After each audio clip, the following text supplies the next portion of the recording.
A continuación, expondremos un trabajo realizado por el profesor Jong-in Gao, quien actualmente trabaja en la Escuela de Administración de la Universidad de Ciencias y Tecnología de Hwang-Son, donde viene realizando investigaciones de marketing, administración de empresas y ética empresarial. El paper que desarrollaremos fue publicado en el año 2009 y tiene por nombre Gestión del riesgo político en la inversión transaccional, una visión de los stakeholders. En nuestra agenda empezaremos dando una introducción para definir el término de riesgo político y la identificación de los grupos de interés. Después analizaremos el riesgo político en los negocios transaccionales desde la perspectiva de estos grupos de interés. Seguido identificaremos las posibles acciones negativas de estos grupos, identificando cuáles son sus intereses en las empresas multinacionales y las acciones adversas que los motiva a cometer ese tipo de acciones. Posteriormente veremos qué medidas pueden aplicar las empresas multinacionales para prevenir y controlar el riesgo político, para finalmente verlo aplicado a un ejemplo real y sacar unas conclusiones.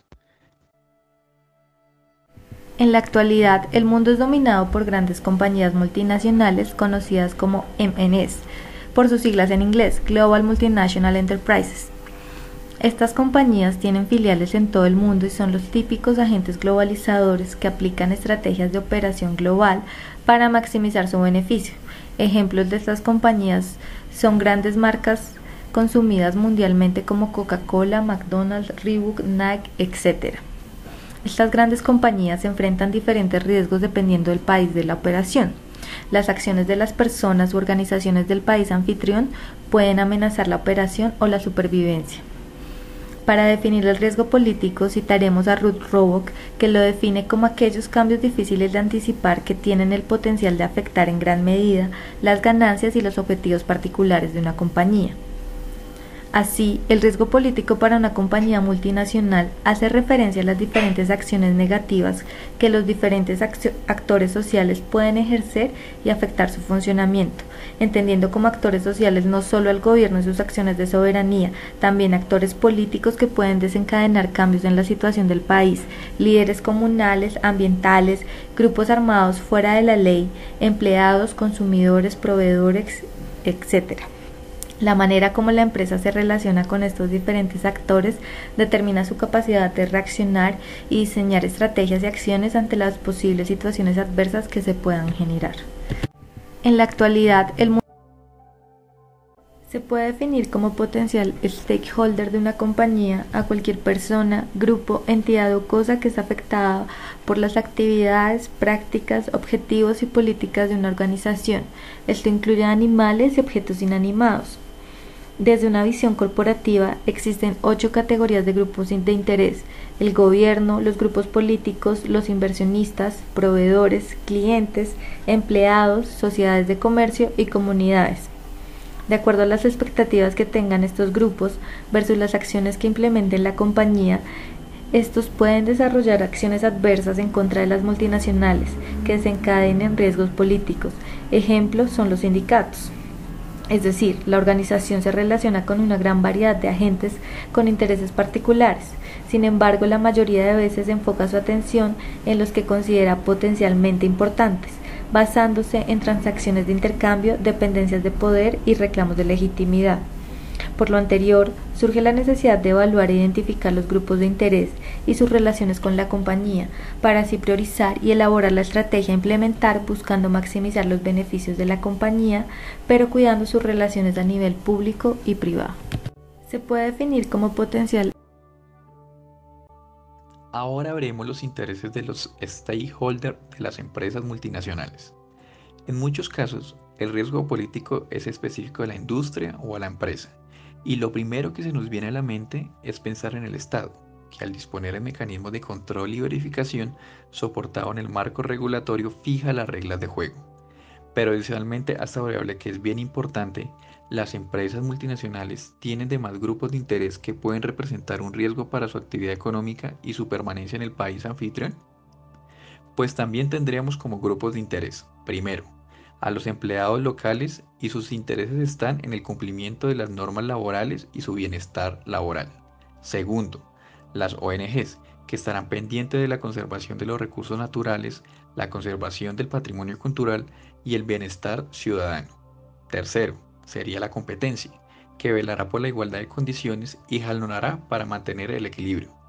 Cuarto, los proveedores de insumos locales que van a querer sentirse incluidos dentro de los beneficios económicos. Y quinto, serán los clientes, que exigirán estándares de calidad adecuados y precios justos. Y como último grupo de interés tendríamos los conflictos internos propios de cada país, donde las empresas multinacionales deberán lidiar con el crimen organizado y las mafias.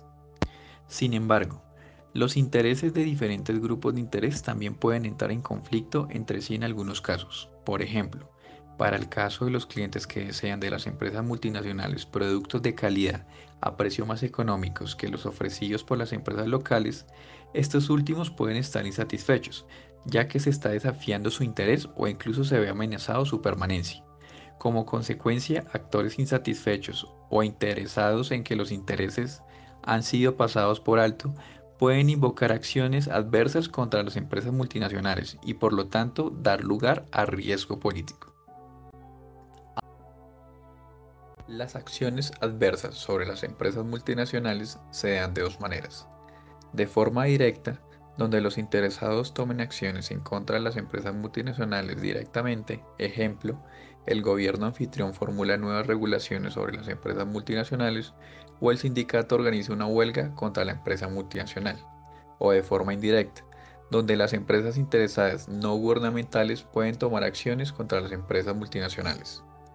Algunas de estas acciones adversas de los grupos de interés pueden ser, en el caso del gobierno, se puede presentar una nacionalización, restricciones de las remesas, importaciones, exportaciones o restricción en las operaciones, control de precios o discriminación de la política de impuestos. Por parte de las ONGs, imponer restricciones en la operación. Por parte de los empleados, organizar una huelga o formar un sindicato. Por parte de los clientes, puede existir un boicot a los productos o a los servicios que presta la multinacional. Y por último, se puede presentar un conflicto interno, donde puede darse, por ejemplo, un golpe de Estado que amenaza los intereses de las empresas multinacionales. Hay que decir que la distinción entre estos dos enfoques tiene importantes implicaciones para las empresas multinacionales, para gestionar el riesgo político. Algunos estudios anteriores solo tienen el gobierno anfitrión como el creador de los riesgos políticos para las empresas multinacionales, pero dejan a un lado el hecho de que en algunos casos el gobierno anfitrión solo actúa como una herramienta en el que los competidores y otros actores no gubernamentales actúan como manipuladores reales. Por lo tanto, la gestión de riesgo político no solo debe prestar atención al gobierno anfitrión, sino también a los actores no gubernamentales que actúan como iniciador detrás de una cortina. Las acciones adversas. Gestión de riesgo político, estrategias y tácticas. Algunos académicos argumentan que las transnacionales pueden desempeñar un papel más activo en la gestión de riesgo político. Se han propuesto estrategias o tácticas relevantes para lidiar con el riesgo político por parte de las transnacionales. El autor Oliver, en 1991, nos dice que las empresas pueden asumir 5 posturas. Entre estas posturas tenemos el cumplimiento, la evasión, la negociación, la cooperación, las coaliciones y estrategias de cooptación. Con base en la teoría de las partes interesadas, la idea central de la gestión de riesgo político es considerar y satisfacer y equilibrar los intereses de todas las partes interesadas, dado que diferentes partes interesadas tienen intereses consistentes o en competencia en las transnacionales. Las estrategias y tácticas que aquí veremos proponen satisfacer los intereses consistentes que apuntan a prevenir el riesgo político o los intereses en competencia con el objetivo de aliviar el efecto negativo del riesgo político. Gestión de riesgo político. La estrategia defensiva tiene una palabra clave: autocontención. La estrategia apunta a proteger contra una acción adversa de las partes interesadas. Las tácticas incluidas en esta estrategia son propias de las transnacionales: el compromiso, el equilibrio y la cooperación. Las malas conductas de las transnacionales actúan como una fuente importante de riesgo político. Los actos como el soborno, la elusión de impuestos, la contaminación ambiental, la explotación de talleres clandestinos, el dumping, la competencia desleal, generan riesgos políticos.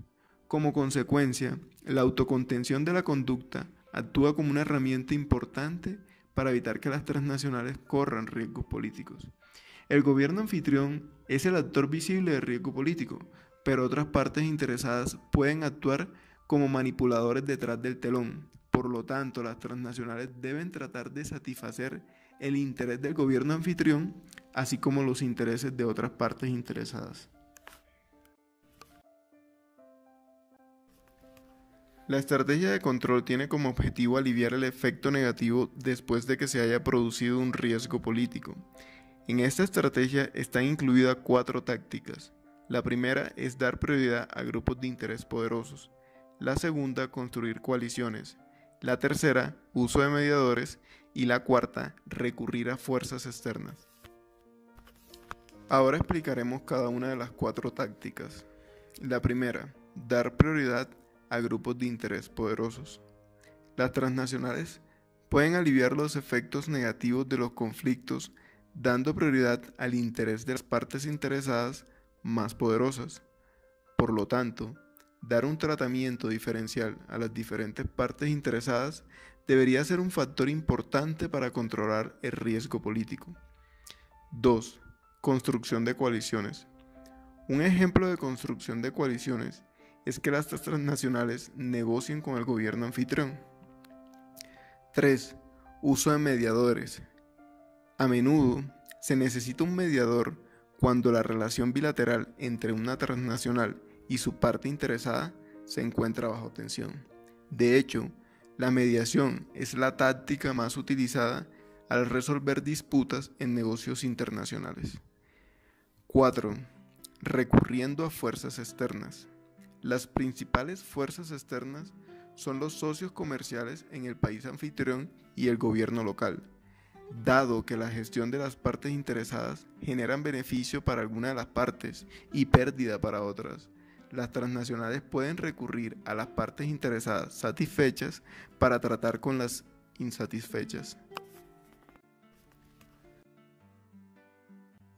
Un ejemplo de riesgo político para las transnacionales ocasionado por diferencias entre las expectativas de los grupos de interés en un país y el actuar de una empresa transnacional es el caso de la empresa sudafricana de minería AngloGold Ashanti respecto a su principal proyecto de minería en Colombia, La Colosa.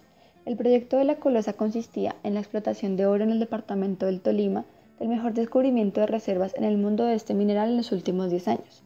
En marzo del 2017 se presentó una consulta popular en Cajamarca en la que la población, que era uno de los grupos de interés, votó en forma de casi unánime, un 97,9% en contra de la minería en el caso específico del proyecto de La Colosa, lo que abre una incertidumbre sobre si la minería, que ya posee el título desde hace 10 años, puede seguir con su proceso de exploración y posterior explotación.